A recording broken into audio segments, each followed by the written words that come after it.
My name is Nora Campbell, and people say I was born tired. Not the kind of tired a good night's sleep fixes, the kind that time piles on without asking permission. I'm 58 years old, 30 of those spent inside the same hospital.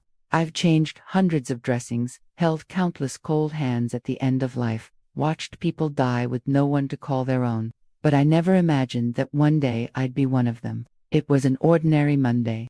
The hospital light is always the same, too white for the soul, too cold for tears to dry. I walked down the hallway greeting coworkers, just like always.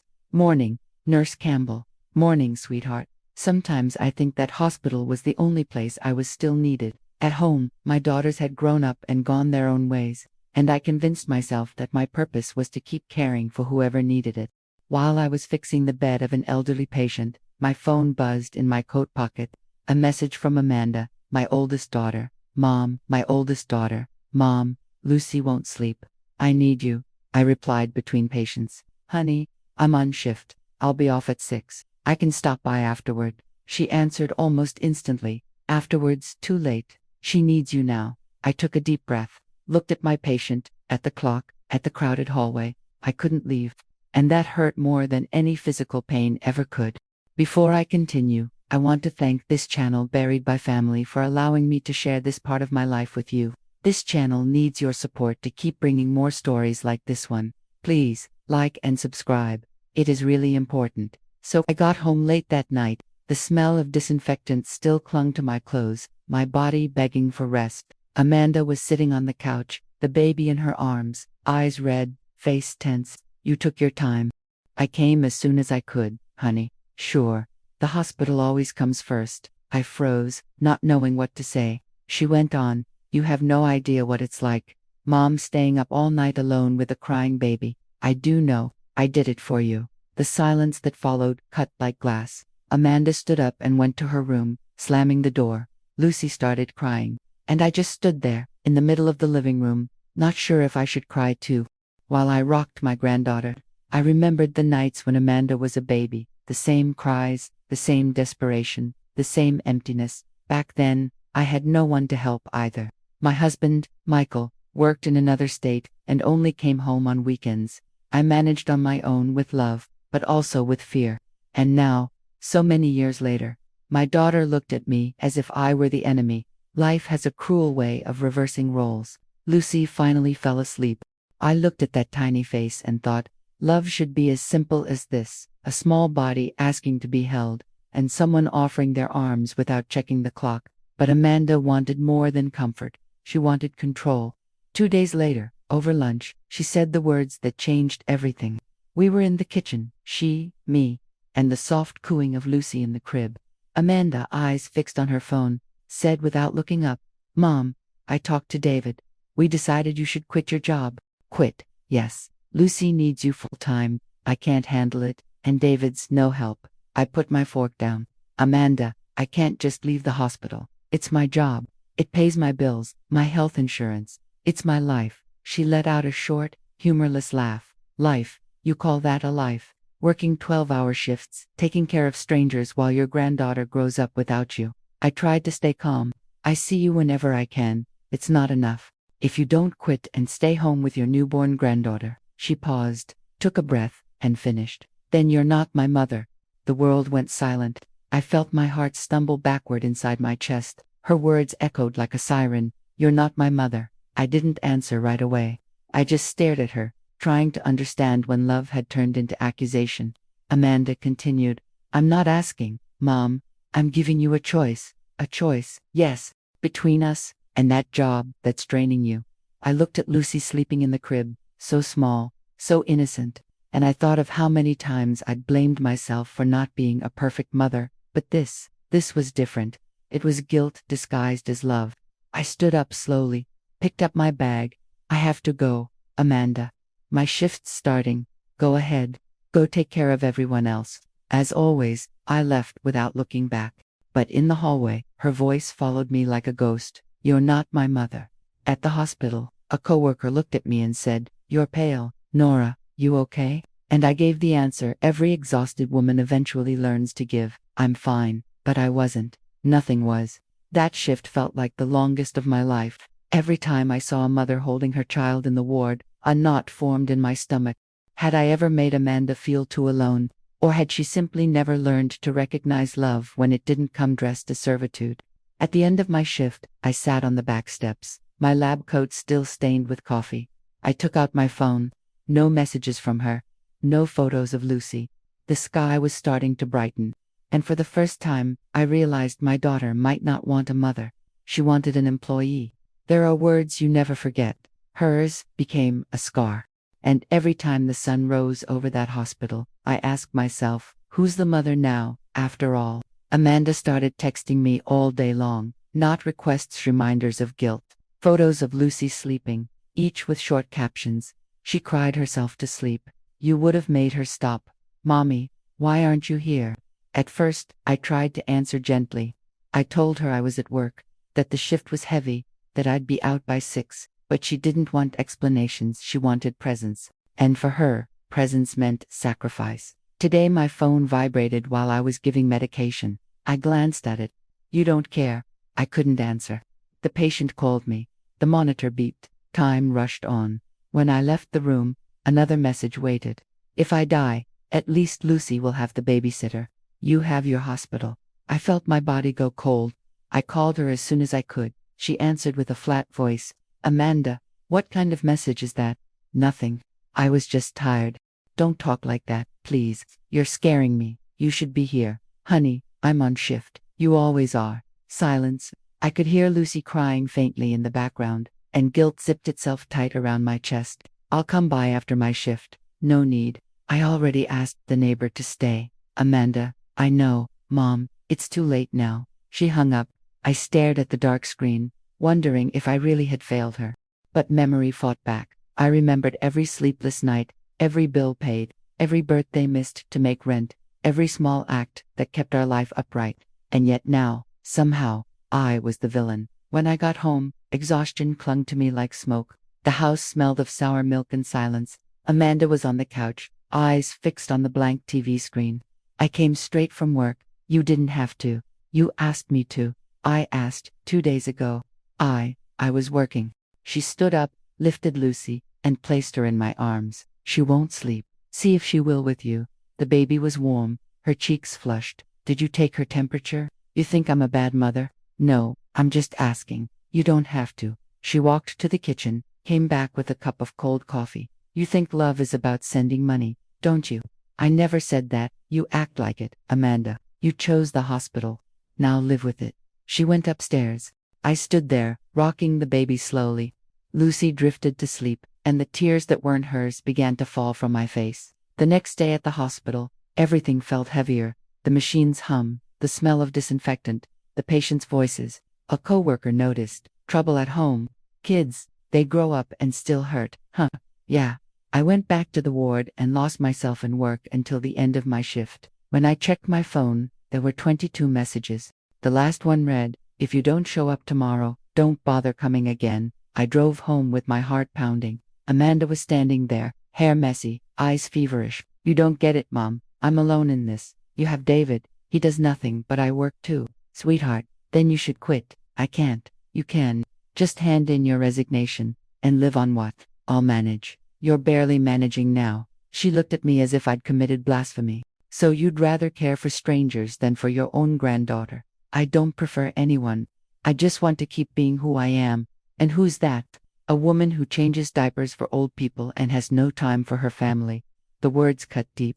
Amanda, I love you. Then prove it. How stay? I can't. Then forget it. She went to her room, slamming the door. Lucy started crying. I went toward the sound, but Amanda shouted, don't touch her. I froze, hands suspended in the air, as if touching my granddaughter were a crime. Late that night, I heard footsteps. She came into my room. I'm sorry. It's okay. No, Mom, it's not.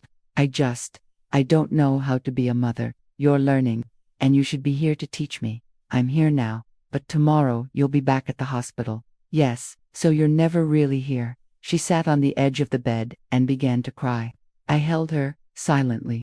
The weight was the same as when she was a little girl falling off her bike, that instinct to protect, even when the fault isn't mine. In the days that followed, the pattern repeated. Messages, manipulations, silence. Lucy cried all night. If I get sick, it'll be your fault. You'd rather save strangers. I answered each one patiently, until the hospital called me in for a meeting. The supervisor spoke softly. Nora, you've seemed distracted lately. I know. Do you want to take a few days off? I thought of the electric bill, the health insurance, the rent. I can't, at least the weekend. Maybe. I leave the office with my heart split in two. When I tell Amanda, she reacts like someone who's just won a war. See, the universe is sending you a sign. Amanda, it's just a short break. No, it's for you to realize what really matters. Everything matters. No, just her. She points to Lucy, asleep in the stroller. The gesture is both beautiful and cruel. I spend the weekend there, trying to help. I wash dishes, cook, change diapers, sing softly. For 2 days, Amanda seems calmer. On Sunday night, I start gathering my things to go back to work. Mom, you're really leaving? Of course. My shift starts at 7, so that's it. 2 days and it's over. Amanda, I have responsibilities, and I don't. You do, just different ones. The difference is that no one demands anything from you.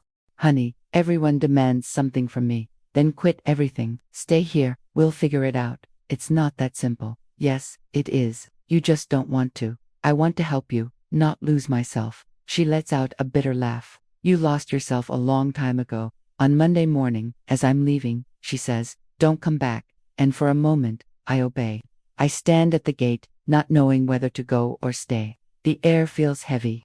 I get in the car and turn on the radio, just to drown out my thoughts. At the hospital, I pretend everything's normal. But inside, something cracks. Every patient reminds me of my daughter. Every newborn reminds me of what Amanda destroyed with a single sentence. At lunch, my younger daughter, Chloe, calls Mom. Amanda called me crying. What did she say? That you abandoned her. I went to work. I know she's exaggerating, but she's really not okay. Neither am I. Silence. Mom, don't let her use you. She's my daughter, and you're human. I hang up, and that sentence stays in my head the rest of the day. That night, when I get home, there's a note taped to the door. Since you prefer the hospital, stay with it. I'm going to David's. Don't bother looking for me. I open the door. The crib is empty. The sound of the house is the sound of abandonment. I sit on the living room floor and take a deep breath. The walls smell of milk and resentment. I call Chloe. She took Lucy. I know. She called me on the way. Did she say anything? That she's going to teach you what it feels like to be missed. I close my eyes. Then she's already learned too much. I stay up all night. Think about calling, but don't. Think about crying, but don't. I just sit there, staring at the phone, waiting for a ring that never comes. In the morning, the sun comes in without asking. I go to work. In the hallway, a patient grabs my hand. You okay, nurse? Yes. You're lying. I smile. Maybe a little. During my break, I check my phone. A message from Amanda. Lucy slept well. You missed her first smile. I reply. I'm happy for her, she answers. Liar.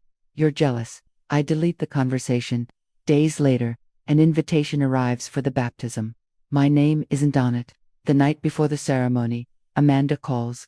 Are you coming? I wasn't invited. The invitation's just formality. Then why send it without my name? To see if you still cared. Amanda. Enough. Mom, you think you're winning, don't you? No one wins in a war like this. Then quit everything. No. Then disappear for good. She hangs up. I stand still, listening to the sound of the distant ocean, the same sound that once soothed me, and now seems to mock me. The next morning I'm at the hospital when the phone rings. It's my supervisor. Nora, someone called from your house. Who? Your daughter. She said you need to decide what matters most. I look at the clock. 4 hours left in my shift. I want to run out, but I don't. I stay. For the first time, I choose to stay. That night, I send a short message. Amanda, I love you. But I exist to no reply. But sleeping after that was easier. On Sunday, the hospital gave me the day off, but the house didn't seem to know what to do with it. I opened the windows early to let in the air, and the wind brought the smell of stored clothes. I set the kettle on the stove and sat at the table, listening to the hiss of heating water. No one called, no messages, no requests. For a moment, I thought maybe that was what rest felt like, until I realized it was just emptiness. The wall clock showed 8 a.m. on the fridge. A magnet held an old photo. Me, Michael, and the girls at the park. An impossible sun behind us. Amanda was about 6, her face sticky with melted ice cream, laughing with her whole mouth. That laugh still lives inside me, hidden in a corner that only wakes when the world goes quiet. I open the cabinet, grab the wrong pot, spill the salt on the floor.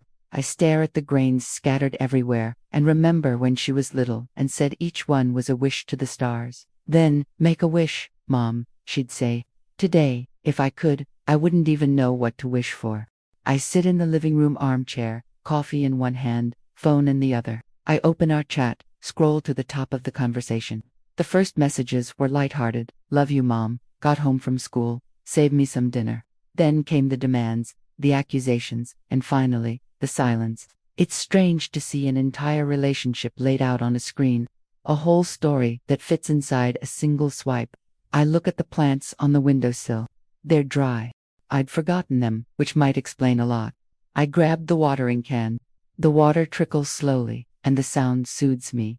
The phone vibrates, my heart jumps, but it's just a pharmacy ad.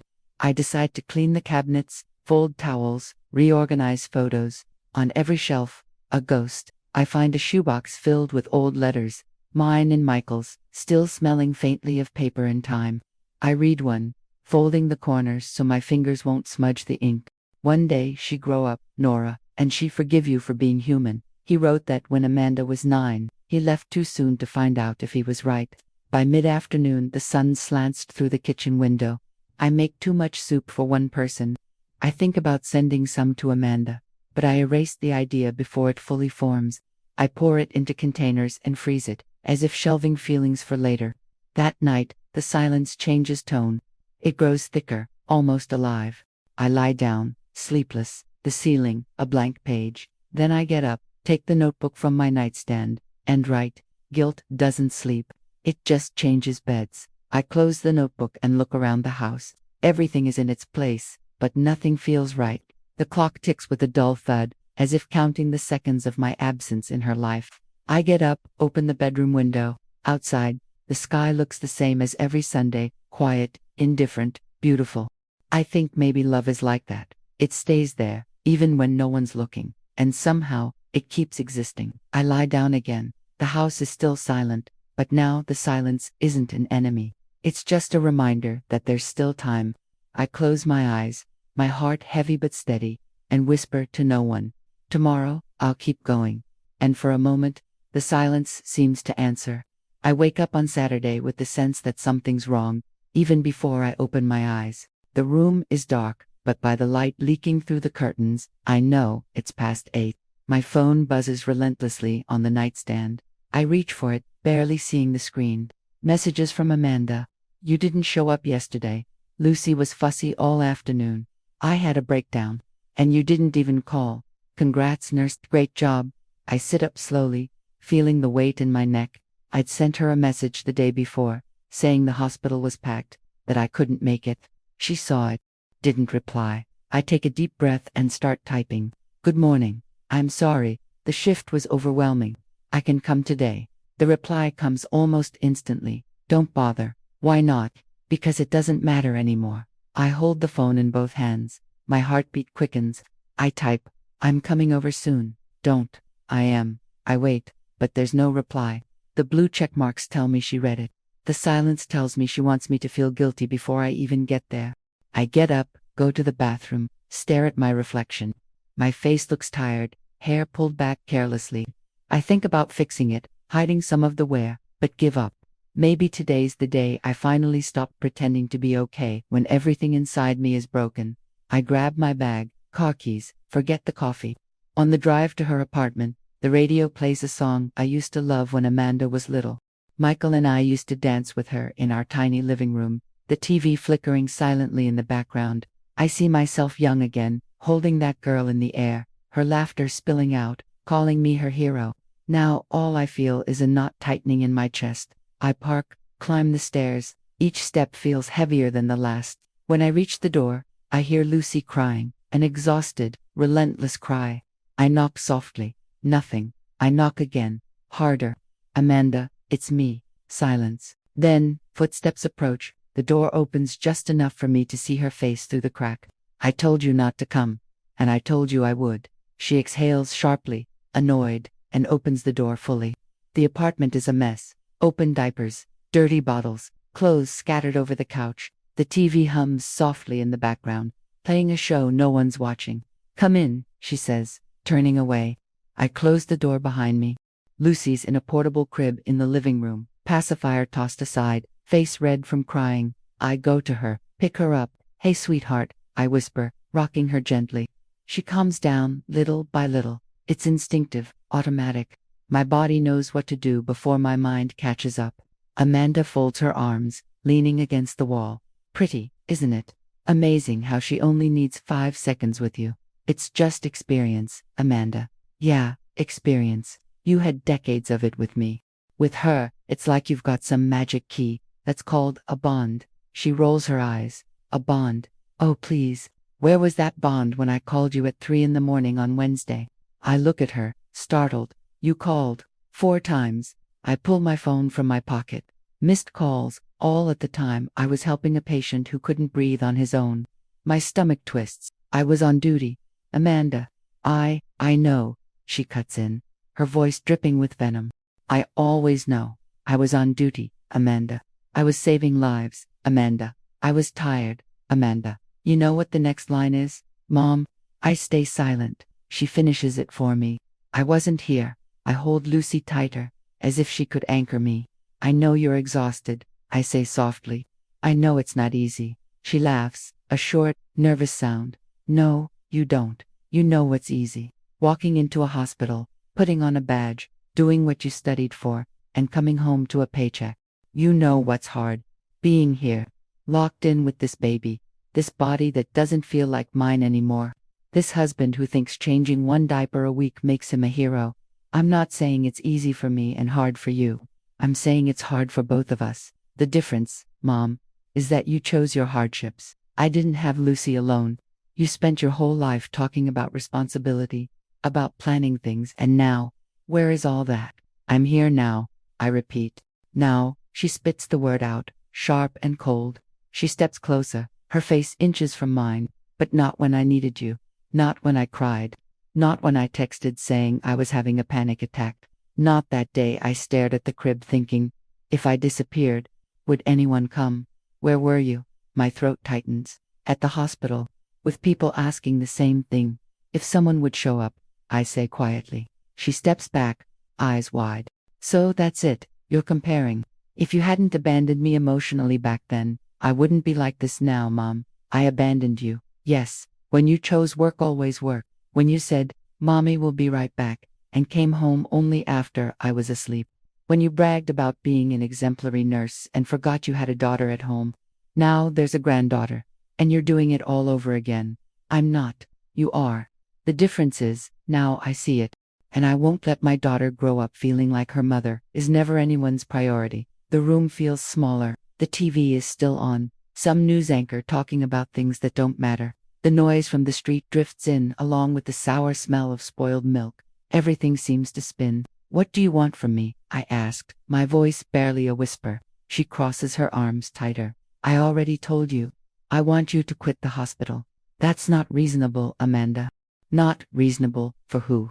For you, the hero in her little bubble. At work, you're the savior, the one people thank, the one everyone admires. Here, you're just a mom, just a grandma. And that's not enough for you. That's not true. Then prove it. How? She points at me, her hand trembling but sharp as a blade. Quit your job and stay with your granddaughter. If you don't quit your job and stay with your newborn granddaughter, you're not my mother. She repeats the sentence slowly, pausing between every word, like hammering in a nail. If you don't quit your job and stay with your newborn granddaughter, you are not my mother. It's not the first time she said it, but it's the first time she looks me in the eye like she truly believes it.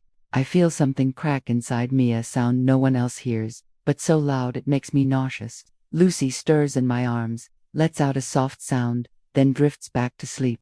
I run my hand gently over her head, trying to gather words inside a mind soaked in chaos. Do you know what you're saying? I ask. I do, she answers without hesitation. So if I don't do exactly what you want, how you want, when you want, you just erase everything. 32 years, the nights I had a fever but still went to work so we'd have food. The school plays I rushed to straight from the hospital, still in uniform. The medicine I bought when your father lost his job. You always turn everything into a transaction, don't you, Mom? She fires back. You make lists like they're invoices. I'm not talking about money. I'm talking about being there, seeing, showing up. I was there. Maybe not the perfect way you dreamed of, but I was. And I'm here now with your daughter in my arms. Now, she mocks again, her voice dripping with irony. Always now. Now that you have time. Now that your shift's over. Now that no one at the hospital needs you. And what about here? You think Lucy can press a button and choose when to have call it? No, but no buts. You were an absent mother trying to make up for it by being a half-present grandmother. It doesn't count. I feel the sting behind my eyes. I want to scream that I did my best, that I had no safety net, no therapist, no mother to guilt me into staying, that I learned everything the hard way, that I made mistakes, yes, but never for lack of love. But she's locked inside her own storm, and every word I say becomes another weapon for her to throw. What you're asking is impossible, I say finally. No, she says, letting out a bitter laugh. What's impossible is going on like this. Do you understand? I'm not sleeping. I can't even shower in peace. I look in the mirror and don't recognize myself. And you, all calm and wise, talk about shifts and vocation like I'm being ungrateful. I never said that. You think it. I think you're hurting. And when we're hurting, we lash out at whoever we believe can take it. Her eyes fill with tears, but her mouth stays hard. You can take it, right? She whispers. You always have. So take this one too. Quit your job, Mom. If I quit my job now, what happens to me? How do I pay my bills? My retirement. She cuts in, outraged. Retirement for what? To sit at home alone? Why not start now, here, the right way, with your granddaughter, with your family? Because I still have a life outside this house, I answer, the words coming out sharper than I meant. She looks at me as if I'd just blasphemed. A life, outside the family. Got it. That's not what I meant. That's exactly what you meant. You prefer your life there. I don't prefer it. I need it. Then you need it more than you need me. Lucy stirs again. I carefully place her in the crib, and she keeps sleeping. Amanda grabs her phone from her pocket, fidgeting with it, not looking at me. What are you doing? I ask. Texting Chloe, she says. My chest tightens. Don't drag your sister into this. She's already in it. She always has been. You just pretend not to see it. Chloe always had to fend for herself because her mother was too busy saving the world. Don't say that. Fine. Then let's put it another way. She lifts her head, meets my eyes. Are you quitting or not? For a moment, the room spins. Everything condenses into that single question. No, I finally answer. She lets out a sharp laugh, half disbelief, half offense. What? I'm not quitting. You've got to be kidding me. I can't, Amanda. I won't. I'll help you however I can. I can try adjusting my hours, come by more often. I can. She throws the phone onto the couch with a thud. Nobody asked for half your help, Mom. I asked for everything, and you're refusing. I'm saying I won't erase myself completely. Not to become the mother you think I should have been, or the grandmother you've invented. Then fine, she says, her voice trembling. You've made your choice. This isn't a choice between you and my job, I say firmly. It's a choice between erasing myself completely or trying to exist as both a person and a mother. You're not my mother if you don't do this, she says again, louder this time, like a verdict. I've been your mother since the day I almost died bringing you into this world, I answer, my voice finally rising. And nothing you say can erase that. She takes a step toward me. Then don't complain when I treat you like a stranger. If that's the price I have to pay for surviving, I'll pay it. Silence falls heavy. Lucy's muffled cry is the only living sound in the room. Amanda runs her hands through her hair, pacing back and forth. You have no idea what you're doing, she mutters. One day you'll regret this. Maybe, I say. But I've spent years regretting things I did just to please everyone else. Maybe it's time to regret something I did to respect myself. She stares at me as if I'd slapped her. God, you've lost your mind. No, I say, calm, unnervingly calm. It's the first time in a long while I can actually hear my own voice. I hear a key turn in the lock. David walks in, a grocery bag in one hand, his face drawn, beard unshaven. "What's going on here?" he asks, glancing from her to me. Amanda points at me as if I were something toxic made flesh. "What's going on is that your mother-in-law just said her job is more important than her daughter and granddaughter." "That's not what I—" "Yes, it is," she shouts, her voice cracking. "That's exactly what she said. She doesn't want to quit the hospital. She doesn't want to stay with Lucy. She doesn't want to be a mother. She doesn't want to be anything but a nurse." David looks at me, uncomfortable. "Nora, is it really that impossible? You've worked so much already." "David, this conversation isn't with you," I say, my eyes locked on Amanda. "It's with your wife, my daughter." Amanda lifts her chin. "Answer him," she presses. "I'm not quitting," I say again, for the third time, the words taking root in the air. She goes silent for a moment. Then her face hardens completely. "Then get out of my house," she says in a tone I've never heard from her before. "Amanda, leave." "I'm not leaving like this." "You will, or I'll make sure you regret staying." She steps closer, so close I can smell her shampoo mixed with the sourness of fatigue. "You know I know how to hurt you, right, Mom?" she whispers, cold and steady, with words, with absence. "I can block you, stop you from seeing Lucy. I can." "You already hurt me," I interrupt, "when you said I wasn't your mother just because I wouldn't obey blindly. That's not something punishment can fix." She takes a small step back.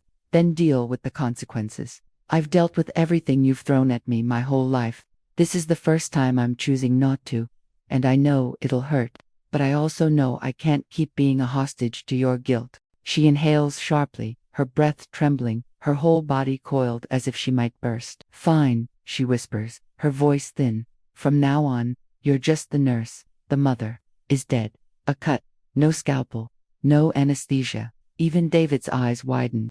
"Amanda, what the hell?" he starts. "Stay out of this," she screams. Lucy starts crying louder, as if the air itself has thickened.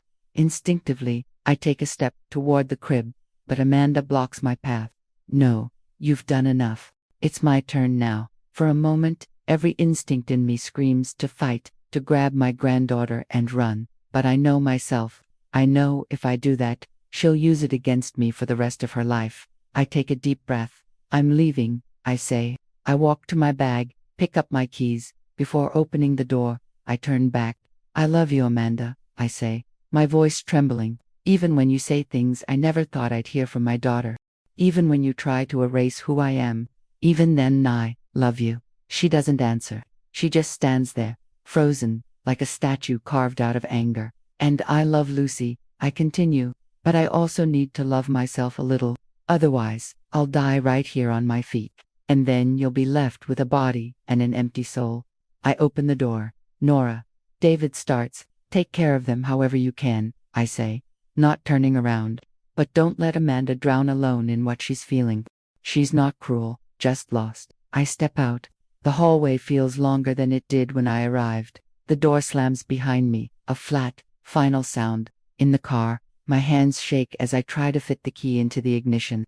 When it finally turns, I rest my forehead against the steering wheel and stay still, not crying. There are no tears left, only a vast emptiness and a kind of anger that isn't hers. It's mine. Anger at myself for taking 58 years to understand that love without limits turns into a leash. I start the engine. In the rearview mirror, I see my own face. I don't fully recognize it, but I see something that hasn't been there in a long time. Resolve. I don't know what comes next. I don't know if I'll see Lucy grow up, if Amanda will ever reach out, if Chloe will try to bridge us again. I don't know if I'll die working in that hospital or if I'll ever take a real vacation. But one thing, for the first time, I do know, I won't let myself be blackmailed into proving I'm a mother, because I already was one. Now, maybe, it's time to be before anything else human. I drove home without even noticing the road. My hands trembled on the wheel, my heart pounding like it wanted out of my chest. My face still burned from Amanda's words, my throat sore from swallowing everything I wanted to say but didn't. When I stopped in front of the gate, I sat there for a few minutes, staring at the lit window of my own house. It looked like any ordinary home, but inside, it felt like the end. I went in slowly. The lights were off. the familiar smell of old coffee and soap hanging in the air. I closed the door and leaned my forehead against the frame. My whole body was tired, my soul hollow. I took off my shoes, walked down the hall, and stopped at Amanda's bedroom door. She'd been an adult for years, but the room remained the same. The bed neatly made, the shelves full of schoolbooks, the corkboard with old photos. Her graduation dress still hung on the hanger, yellowed with time. I'd never had the courage to touch any of it. As if erasing that room would erase the part of me that still believed in us. I sat on the edge of the bed, looking around. The picture frames showed a time when love was still easy. A photo of Amanda, around 10, holding a cake she baked for me. On the frame, my own crooked handwriting, "Love you, Mom, Amanda, 1999. I traced the letters with my finger, as if I could go back. I couldn't. I lay down on my side, still wearing my coat, and let my body give in. The pillow smelled of dust, but it was a familiar smell, a kind of comfort. My breathing slowed, tangled with the sob I could no longer hold back. Why is love between a mother and daughter so heavy? Why do we always have to hurt each other to learn how to love right? The phone vibrated in the living room. I didn't get up. It was probably Chloe or the hospital. But tonight, I didn't want to be a nurse or a confidant. I just wanted to be Nora, tired woman who tried, and somehow lost herself along the way. When I woke up, it was still dark. My body ached, my heart even more. I got up slowly, went to the kitchen, put water on to boil, and sat at the table.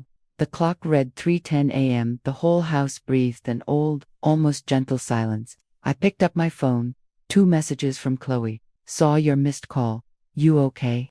If you don't feel like talking, I'll come by tomorrow. I smiled to myself. She always showed up when the world fell apart. I replied simply, I'm fine. Just needed to remember who I am. I watched the kettle on the stove, the steam rising, the soft hiss of boiling water. And then I realized something strange. For the first time in a long while, I wasn't apologizing to anyone, not for existing, not for being tired, not for not being the perfect mother.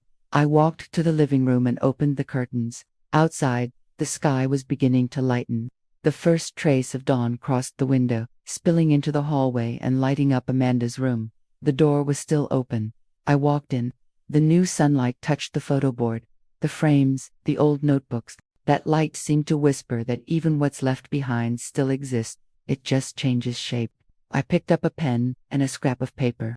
I wrote a single sentence and left it on her desk. The door will stay open, my daughter. But this time, the one who needs to walk through it is me. I slipped the folded note inside her favorite book and closed it gently. Made some coffee, sat on the porch, and waited for the day to fully rise. The birds began to sing, and the morning air felt lighter. I cried again, but it was a calm kind of crying, the kind that comes when forgiveness starts to grow. The sun climbed higher, bringing with it a new feeling. Life hadn't ended. It had simply changed its tone. There, with the cup in my hands, and my body still weary, I made the only promise I knew I could keep, to keep going.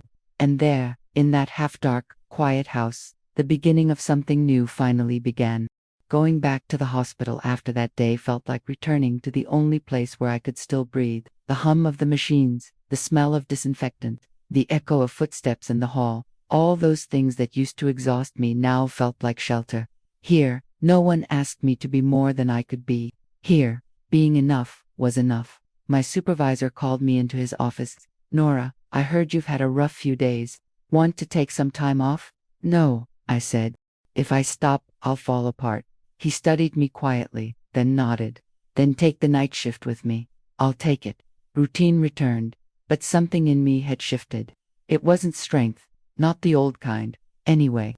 It was quieter, steadier, colder. Now I did everything slowly, with no rush to prove anything to anyone. During breaks, I started writing in a notebook. At first, just fragments, then, memories, and finally, a letter.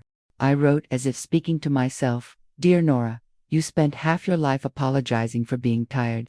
Now it's time to apologize for forgetting yourself. Loving isn't obeying.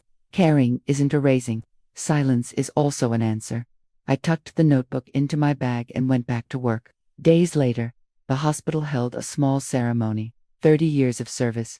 They called my name in the auditorium, applauded, took photos. I stepped up onto the little stage, my hands trembling.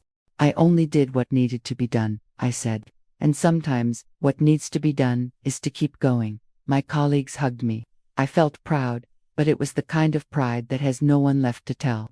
When I got home, a message waited on my phone. Lucy's been smiling all day. No photo, no video, just that. I replied with a heart. No response. I sat on the couch and opened my notebook again. Added a line. Some loves become scars, others become direction.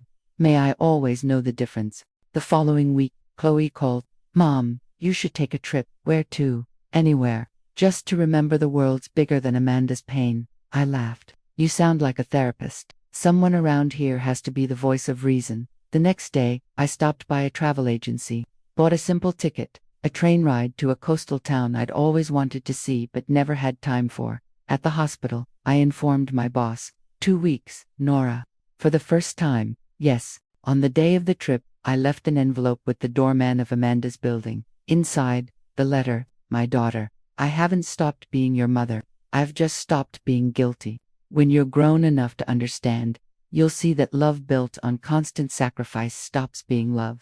I love you, and that's why I left. Mom, on the train, I leaned my head against the window. The scenery rushed by. The sea was getting closer.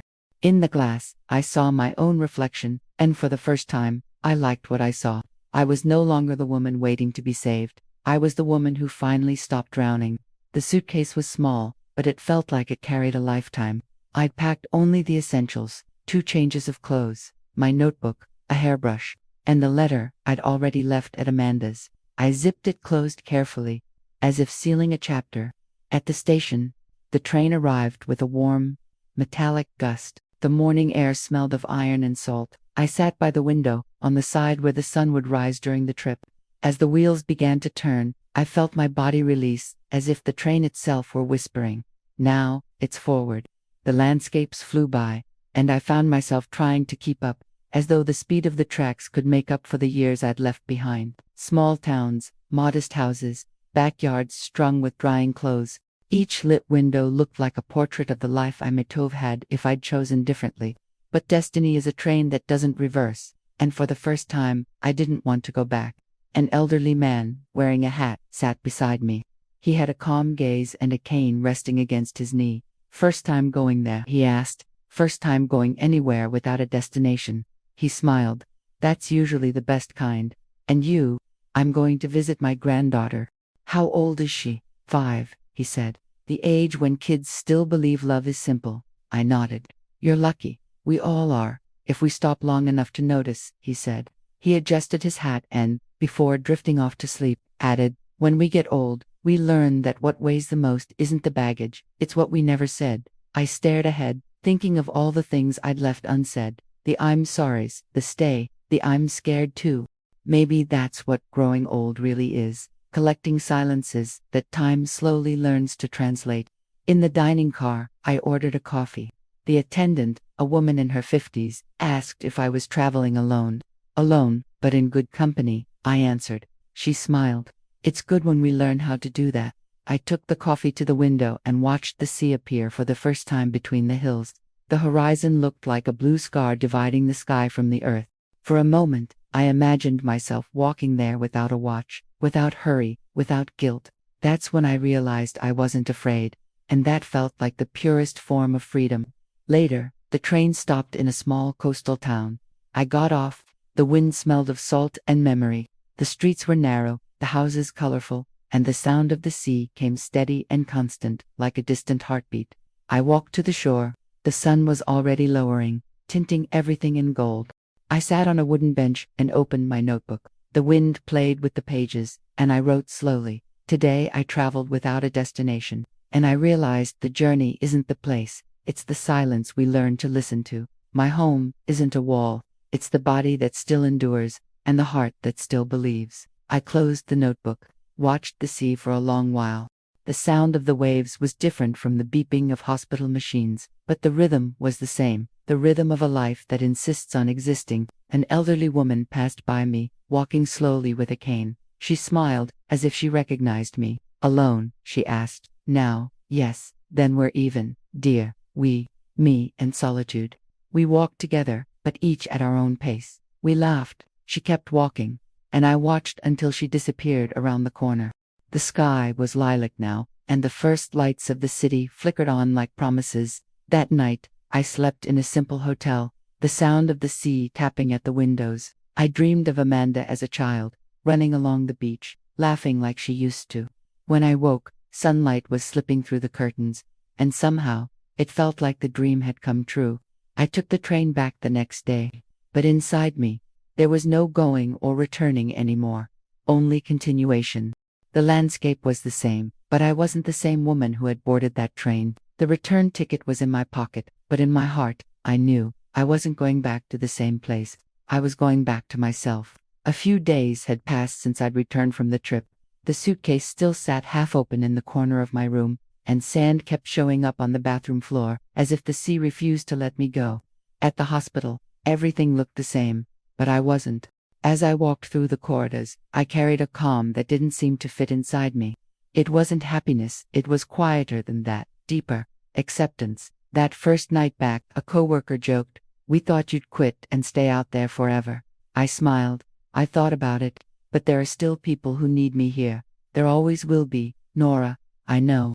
But now I'm finally adding myself to that list. From then on, I started leaving the hospital a little earlier, taking my time at lunch, looking out the window between patients. Small things, but they reminded me that I existed beyond the badge. One morning, my supervisor called me into his office. "We've got a special visitor today. A patient's daughter wants to thank you in person." I nodded, not thinking much of it. Families often came to express gratitude.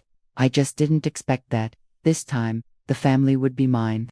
At lunchtime, I was in the cafeteria, scrolling through my phone, when someone called out, "Nurse Campbell." I looked up. Amanda was standing at the door. For a second, I thought I was hallucinating.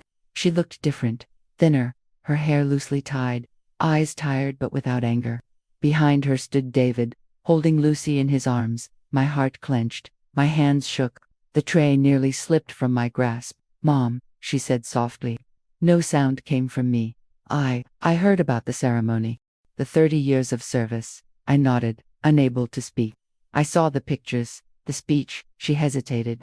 "I'd never seen you look so alive." That word echoed inside me. Alive. Not mother, not grandmother. Alive. She took a deep breath. "I came to apologize." I looked down. The cafeteria seemed to stop. The clinking of silverware, the hum of voices, the whir of machines, all of it faded.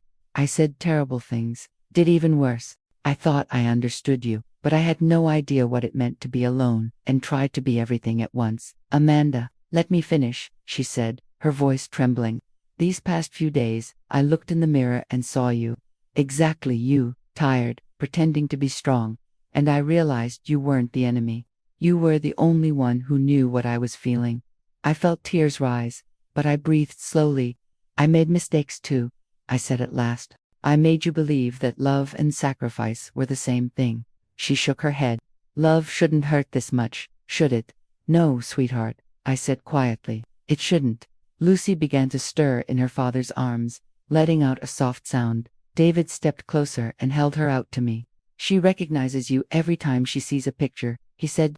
"I think it's time she saw you for real." I took the little one in my arms. She looked at me, curious, and touched my face with her tiny hand. I smiled. "Hi, my love." Amanda cried quietly. "She has your eyes," she murmured. "I hope she has your heart," I said. Only lighter. We stood there 3 generations, lined up by accident in the middle of a hospital cafeteria.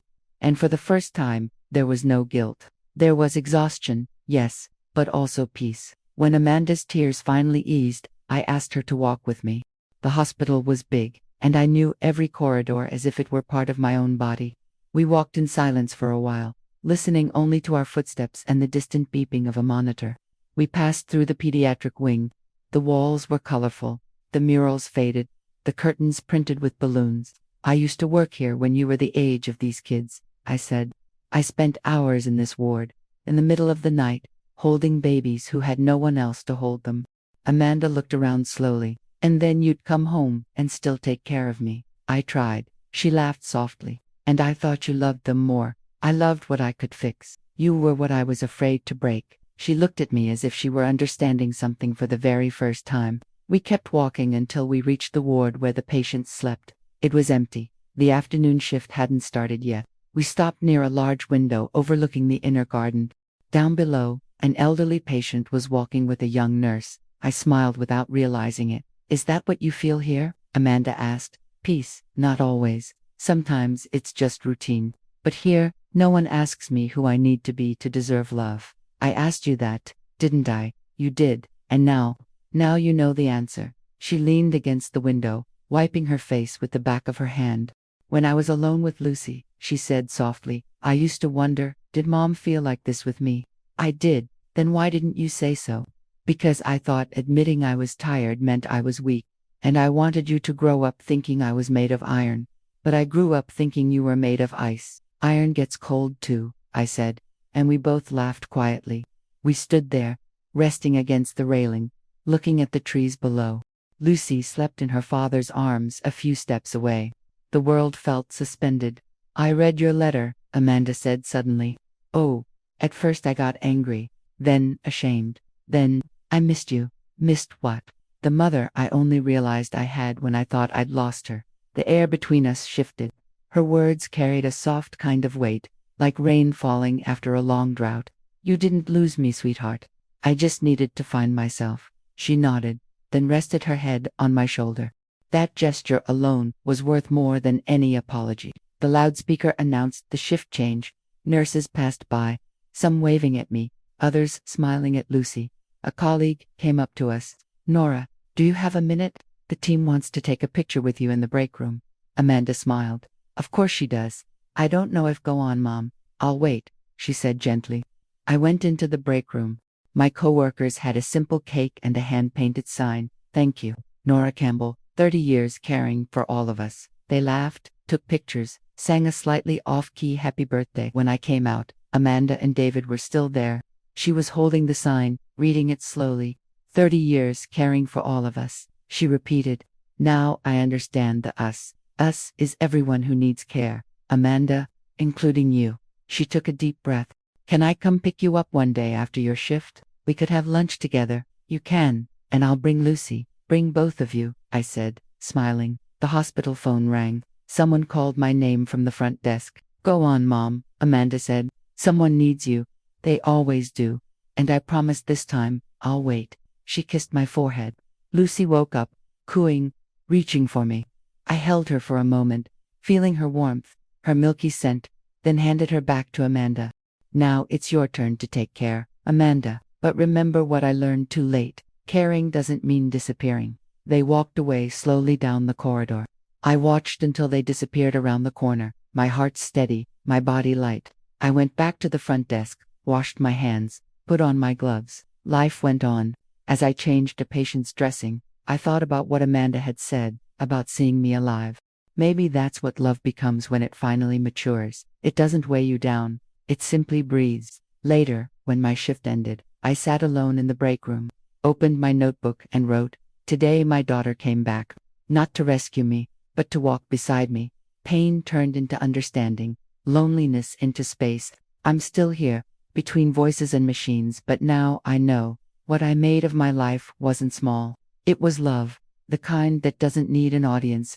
I closed the notebook, turned off the light, and walked toward the exit. The empty hallway echoes with the sound of my steps. In the glass of the main door, my reflection stares back. An ordinary woman, tired, but whole. Outside, dawn is beginning. The sky has the same shade as the pediatric curtains, blue brushed with pink. And I smile, because I know that, at home, Amanda is probably showing Lucy that same sky.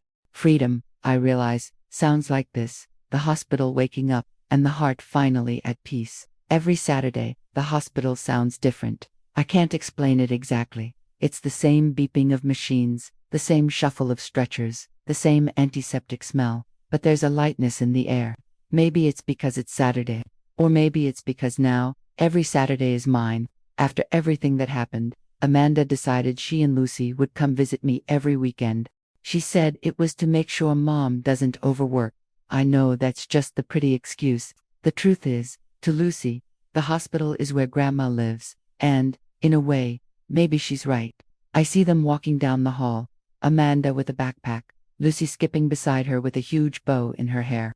The moment she spots me, she runs. Grandma, my goodness, you grow between every shift, I say, bending down to hug her. She laughs, that bright laugh that can break through any leftover sadness. The nurses all know her by now. Look who's here, the hospital mascot, one of them calls out. Lucy waves proudly to everyone. Amanda laughs, half embarrassed. She thinks she works here. Maybe one day she will. Don't start. Mom, one Campbell wandering these halls is enough. I didn't get lost, sweetheart. I just found a place to stay. We head to the cafeteria. Lucy gets a juice and a cookie and sits at my table, watching everything. Her gaze is curious, focused. She points to a patient being wheeled past. Is he sick? He is. But he's getting better. You're gonna make him better. I'll take care of him. Time is what heals. She thinks for a moment, then says, then you work with time. I smile. Maybe I do. Amanda watches in silence. There's a new look in her eyes, no longer one of blame, but quiet gratitude. When Lucy gets distracted by her drawing, Amanda moves closer. You know, Mom, I don't think I've ever seen you this at peace. That's because now I'm not trying to prove anything, not even to me, not even to you. She bites her lip, takes a deep breath. Thank you for not giving up on me. I tried, but love is stubborn. A nurse calls from the hallway, asking for help with a dressing change. I look at Amanda. Want to come, see the job that's always stealing my time. She hesitates. Can I? Of course. I leave Lucy with a coworker, and Amanda and I head to the patient's room. It's a young woman, her arm bandaged, eyes wide with fear. I explain calmly what I'm going to do, and Amanda stands quietly beside me. When I finish, the patient holds my hand. Thank you. Your voice is soothing. Calm is half the cure, I tell her. Out in the hallway, Amanda looks at me differently. Now, I get it. Get why this place matters so much. It's not about the work, it's about who you become in here. And who do I become? Yourself. We return to the cafeteria. Lucy is drawing on a napkin. A sun, a house, 3 people holding hands. Look, Grandma, it's us. It's beautiful, my love. Amanda studies the drawing. She's never drawn the hospital before. Now it's part of her home too. We spend the rest of the afternoon together. Lucy falls asleep in my lap while Amanda flips through an old magazine.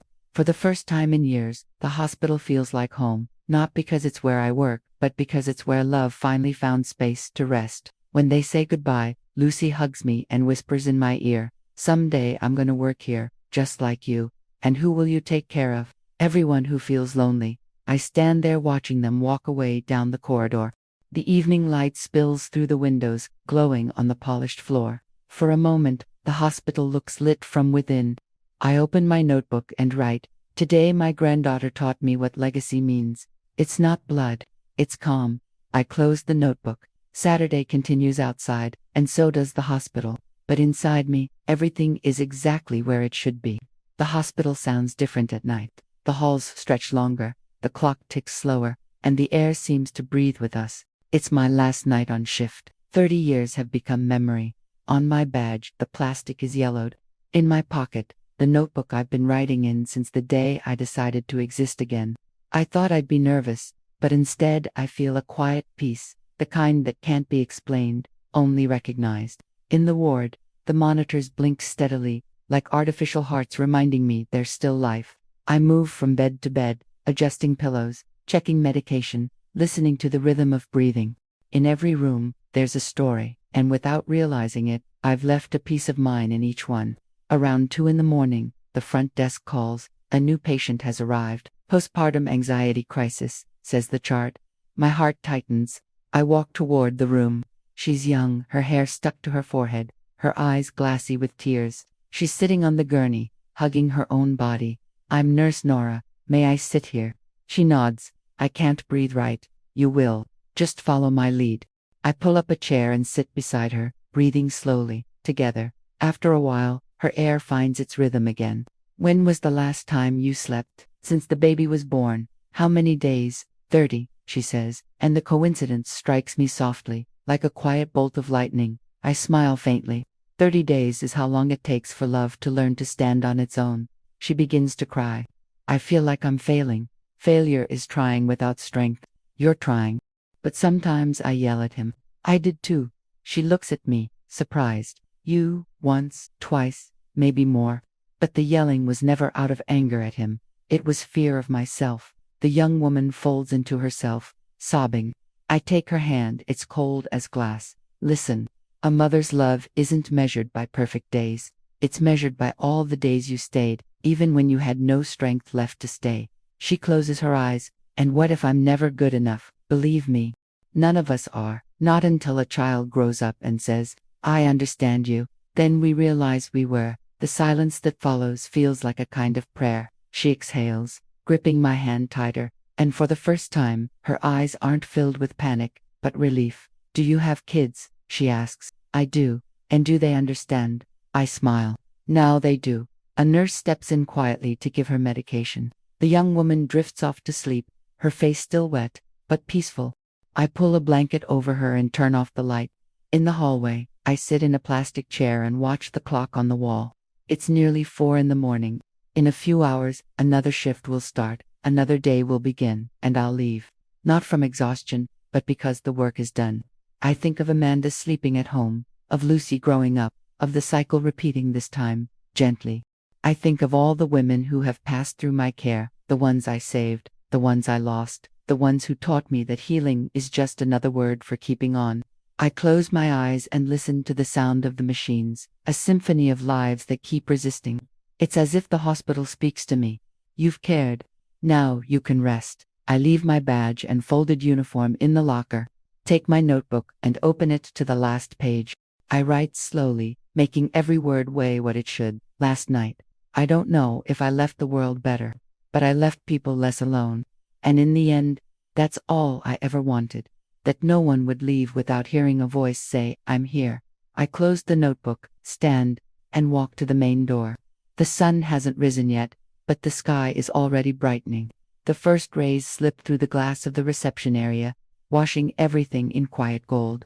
I look at my reflection, a tired woman, but whole. I take one last step outside. The cool morning air wraps around me, and I think, it's not the end. It's the first day without a shift on my soul. It's been a year since my last night at the hospital. Time moves differently now. The days are quieter, but the quiet doesn't hurt anymore, it fills. I wake early, make coffee, and leave the window open to watch the sun rise. Life fits into the small things that fill this routine. The smell of bread, the sound of seagulls, the wind playing with the curtains. Sometimes I still wake suddenly, as if I've missed a dose of medicine or overslept a shift. But then I remember, the shifts are over, and for the first time, my body owes me nothing. I live near the sea now, not for romance. It just happened that way. But I think the sea is the only sound that understands what I've lived. Some days, it's furious. Others, it sleeps gently. We're alike. On the table by the porch sits my notebook. The last pages are nearly full. I write slowly, more like talking than remembering. Pain doesn't vanish. It just learns to walk beside you. And love, when it matures, stops demanding closeness and starts being grateful for the distance. I sip the last of my coffee. Then I hear footsteps at the gate. Amanda. She comes almost every weekend, always with a message first, but not today. The surprise makes me smile. I open the door, and there she is, Lucy, in her arms, an envelope in her hand. Mom, this came in the mail. For me, for us, she says, handing it over. The paper is beige, simple, with no return address. I open it carefully. Inside is a drawing from Lucy, a sun, a house, and 3 people holding hands. In the corner, in wobbly letters, Grandma, Mommy, and me. Amanda watches, her eyes glistening. She did it all by herself, I can tell. She said, it's for you to keep in your notebook. I sit at the table, open the notebook, and paste the drawing on the last page. Next to it, I write, legacy isn't what we leave behind. It's what keeps growing after we finally learn to stop. Amanda takes my hand. Mom, are you happy? I'm at peace. That's almost the same thing. Almost happiness comes and goes. Peace stays. Lucy slips down from her mother's lap and runs across the porch, laughing. The sound of her laughter is the same one I once heard in an old dream, the same one that woke me back to life. Amanda watches me, and for the first time, I don't see the daughter who used to demand so much from me. I see the woman who finally learned how to feel. I admire you, Mom. Then, promise me one thing. Anything. Don't wait for time to force you to stop before you start living. She smiles, eyes glistening. I promise. Lucy runs back to me and hugs my legs. Grandma, is the ocean big? It is, sweetheart. Bigger than the sky. The sky fits inside it. If you look the right way. She laughs and takes off again. The sunlight pours through the window, brushing over the open pages of my notebook. Amanda picks up the mug and refills it with coffee. The smell drifts through the house. The clock on the wall reads 9:30, the hour when, for 30 years, I would have been starting another shift. Now, I'm starting a different kind, the quiet shift, the listening one, the one of simply existing, unhurried. When Amanda and Lucy leave, I stay on the porch for a while. The sea breathes just beyond the fence. The wind turns a page on its own. I read the last line I wrote and smile. Life taught me that there's healing even for what can't be cured. Sometimes, the cure is just time, and the courage to keep loving. I close the notebook. The breeze rustles through the pages, as if it, too, had something to say. And for the first time in a very long while, I understand the sound silence makes when it no longer hurts. It sounds like the sea. And now, the sea feels like home. And now, tell me in the comments, where are you from and what do you think about my story? I want to thank this channel, Buried by Family, for allowing me to share this part of my life with you. This channel needs your support to keep bringing more stories like this one. So, like this video, and click the subscribe button. That way, other women will also be able to share their truths here. On the screen, there's another video you might like.